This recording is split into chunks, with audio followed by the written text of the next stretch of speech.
Nice is a real pearl of the French Riviera and the most popular sea resort in the world. The elegant and beautiful Nice spreads on the coast of the Bay of Angels. The city was founded by the Greeks in the 3rd century BC, and to this day, traces of ancient civilization can be found here.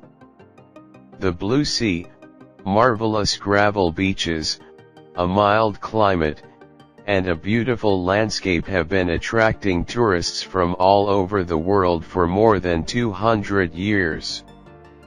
The city and the region are visited by about 10 million tourists each year.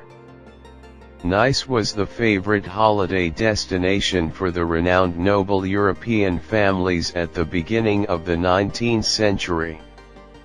Elegant and beautiful Nice knows how to astonish and amaze. However, the city has so much more to offer than beautiful beaches.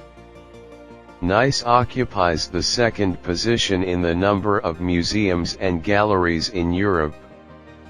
Numerous parks, charming embankments, picturesque palaces, and villas, the exquisite Nice has prepared a lot of interesting places for its guests.